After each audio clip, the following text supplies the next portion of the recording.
Señor presidente, señorías, consideramos que el dictamen de la proposición de ley que ha sido aprobado en esta Cámara por unanimidad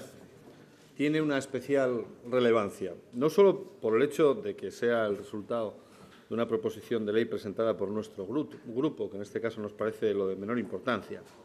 no solo porque hayamos conseguido tramitar la ley mediante un procedimiento normalizado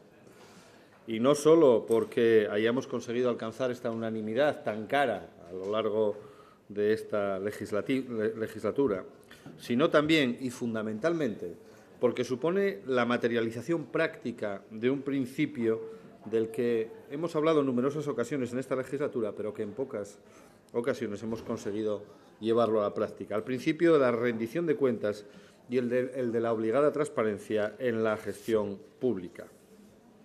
Como ustedes saben, desde nuestro partido, desde UPyD, hemos manifestado reiteradamente que este principio, el de la transparencia, no debe de ser entendido como un mero objetivo, como un mero deseo,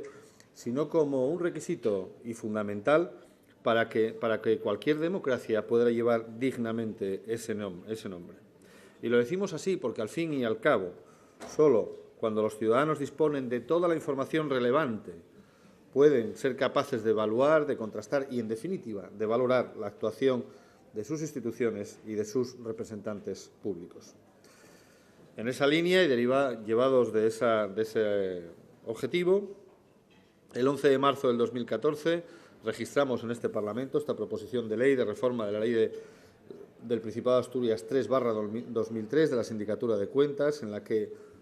pretendíamos dotar a esta sindicatura, este organismo de control externo, de control económico-financiero de las finanzas públicas de nuestra comunidad, de un instrumento válido para, ya digo, trasladar a la práctica de forma efectiva este principio de la transparencia y la rendición de cuentas. Por cierto, ya el 8 de octubre del año 2013, el presidente del Principado, Javier Fernández, propuso algo similar en el debate sobre el estado de la región. Habían transcurrido más de 6 meses desde aquel debate y eso, como tantas otras cosas, no se había materializado en ninguna acción concreta del Gobierno. Y, por lo tanto, nosotros, que ya trasladábamos, que ya habíamos incorporado en nuestros programas, incluso en el fenecido pacto de legislatura, esta necesidad de reforma de la Sindicatura de Cuentas, lo trajimos a esta Cámara en forma de proyecto de ley. Si no lo hubiésemos hecho y viendo que este es el último pleno de la Cámara, probablemente aquello, como tantas cosas, hubiese quedado en agua de borrajas. Y decíamos que tratamos de dotar de un instrumento práctico a la sindicatura. ¿Cuál? Pues el posibilitar que la sindicatura pueda imponer multas coercitivas a aquellos responsables, a aquellos sujetos obligados a rendir cuentas y que no lo hacen o que no colaboran con la sindicatura de cuentas. En la situación actual, la ley solo prevé la audiencia de las entidades o personas fiscalizadas, pero no contempla ninguna medida de actuación en caso de incumplimiento puntual o reiterado de ese deber de colaboración. Solo hace referencia a un apercibimiento, que será, en su caso, puesto de manifiesto ante la Junta General, y, en su caso, la medida sí más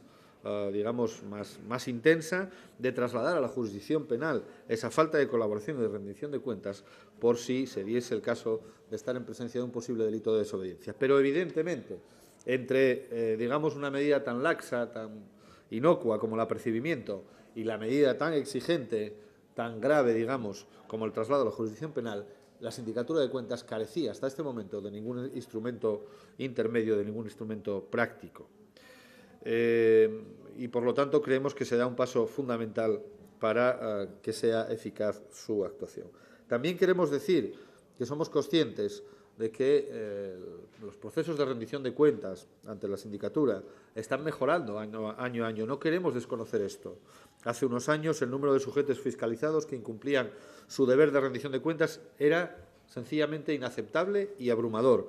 tanto que, de hecho, Asturias era la comunidad autónoma que registraba un mayor número de incumplimientos. Pero también es verdad, y hay que reconocerlo, que desde entonces esos procesos de rendición han mejorado de forma significativa. En el último informe del sector público local del año 2012 se hace referencia a que el 68% de esas entidades públicas de carácter local han rendido cuentas en plazo, el 68%, frente al 48%, que era el porcentaje del informe anterior, el referido al año 2011. Pero, con todo y con eso, nos sigue pareciendo insuficiente y nos parece, sinceramente, que haya un 32%, por ejemplo, de entidades en este ámbito local que no rinden cuentas en plazo, ya digo, nos parece injustificado e inaceptable. Y ahí es donde este instrumento con el que hoy dotamos a la sindicatura creemos que puede tener más incidencia. También era una reclamación reiterada por parte de la propia sindicatura, que lo había reclamado en reiteradas ocasiones en los distintos informes de fiscalización que había remitido esta Cámara y que, sin embargo, no se había conseguido materializar en una propuesta concreta. Son también otros organismos análogos, como el Tribunal de Cuentas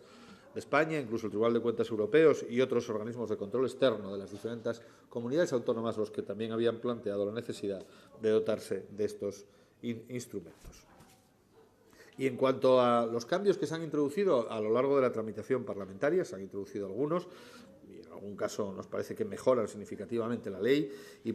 queremos hacer referencia ahora a la cuantía de las multas coercitivas. El dictamen, finalmente, el proyecto de ley que hemos aprobado, finalmente contempla que estas se situarán entre los 150 y los 3.000 euros, atendiendo a las circunstancias concurrentes, a la importancia de la perturbación sufrida, a la intencionalidad, a los medios materiales y personales que disponga la entidad. En fin, se trata de un margen que consideramos razonable, adecuado a los objetivos que se persiguen y, sobre todo, que al rebajar la cuantía mínima de esas multas coercitivas las hace más flexibles y más adaptadas a las circunstancias concretas que se puedan dar. En definitiva, señorías, nos felicitamos por la entrada en vigor de esta ley, de esta futura entrada en vigor de esta ley, que posibilitará, ya digo, dotar de este instrumento práctico. Creemos que brinda la posibilidad de ofrecer, de lanzar un mensaje a la sociedad, un mensaje en el que, digamos, que hemos entendido la necesidad de traducir de forma práctica, con elementos tangibles, esos principios de transparencia, de buen gobierno, de rendición de cuentas ante los ciudadanos, que no son meros conceptos retóricos o abstractos que los grupos políticos utilizamos de forma más o menos instrumental para, en fin, combatir esa desafección y recuperar la confianza ciudadana, sino que lo traducimos en hechos concretos, en acciones prácticas y, en este caso, a través de una modificación legislativa. Hechos y no palabras son lo que desde hace mucho tiempo nos llevan pidiendo los ciudadanos. Muchas gracias.